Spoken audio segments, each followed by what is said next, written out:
Well,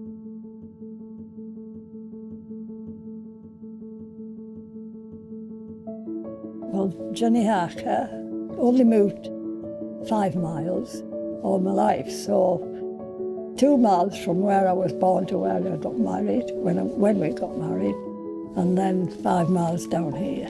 Yes, I mean, it changed dramatically from when I was little, because these buildings, these stone buildings, cow houses that we called them, were nearly all used, nearly all of them, and the odd ones still are. I'm Christopher Calvert. I live at Pry House Farm, 2 miles west of Celd. I've lived in the upper Swaledale most of my life. Started following in my father's footsteps into the farming business. Wasn't keen on doing anything else really. The winter of '79 was one of the very worst winters we had.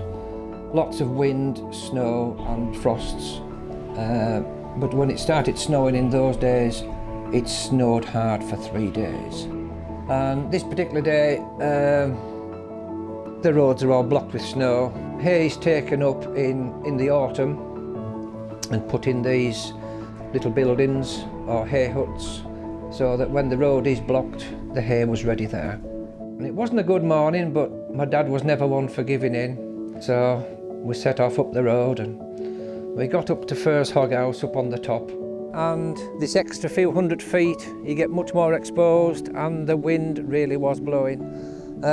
We took shelter in this hog house here, and I think we stayed there for about 2 hours and were absolutely frozen by this point, and could clearly see it wasn't safe to go another 2 miles where there is no walls or markings out to do the shape.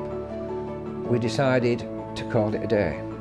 The only way my dad saw in safety to get back down to the house was not come by the road. We go straight down the fields and down to the riverside. And he says, "I've never done that before."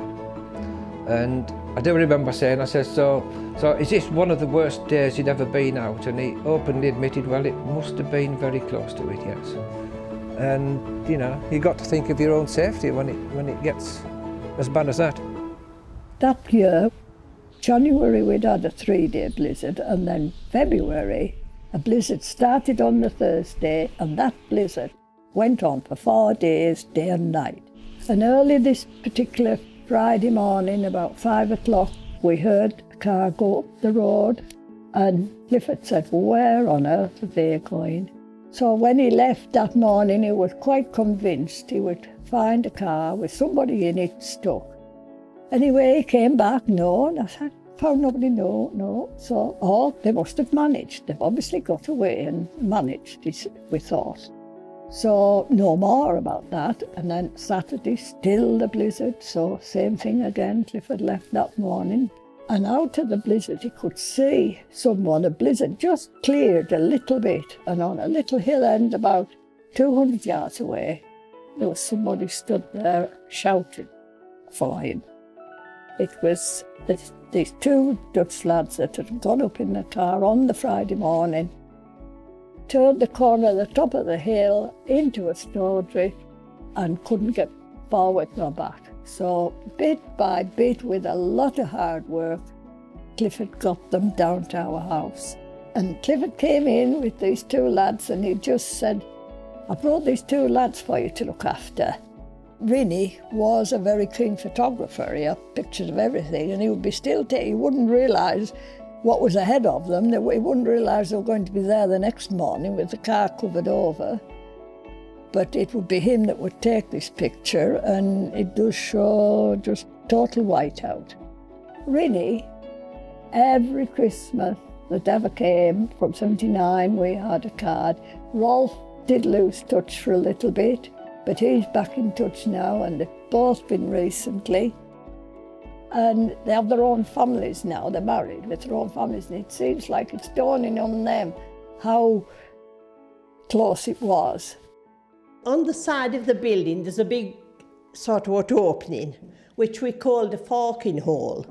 My name is Margaret Fawcett. I was Alderson, and I was brought up in Swaledale. Now, when I used to go to water the cows down at these 2 fields. One of them, I used to climb up the outside of the building and look through this hole in case there was an old tramp laid asleep in the hay mew before I went in, because you had no lights, nothing. And those are the forking holes where we used to put the hay in winter. That was not bad, that wasn't very high, that was a better one. We used to get a lot of old tramps, as we called them, you know, and we used to have one come there, called him Old Jack, and he used to sleep in a building down in Angram. And he used to come and get a tin pot to drink out of, and you'd give him a drink of tea and maybe some porridge for his breakfast, and he just carried a bit like a poke on his back with a few bits of his things in. But oh yes, he'd get quite a lot about. You never see them now, it's just, you know. One of my old-time memories of one of these barns was, well, it's a hog house. This was a hog house down what we call Briggs Hog House, which is down in the bottom field. A gimmer hog is a female lamb which is kept into the breeding flock. And on an evening you put them in these hog houses. Oh, it must have been a weekend because I was still going to school in my mid-teens, maybe 14, something like that. I would have stood behind this door, counted the certain number in, up the steps, count them in, and oh, there's no hay in the rack. So walked across here, jumped over into the hay mew from the loft, hopped into there, and this voice suddenly said, "It's all right, I don't smoke, I won't set a fire." I just completely panicked with this voice in the darkness. And I can't honestly remember today whether those sheep ever got fed that night or I just scarpered and legged it back home. Came back home and told the story to my dad. He says, oh, it'd be a tramp or something like that. And sure enough, next morning, about 9 o'clock, this figure walked across the field and up the road. He'd just been a tramp up to harming no one, but he put the fear of God into me that night, I can tell you.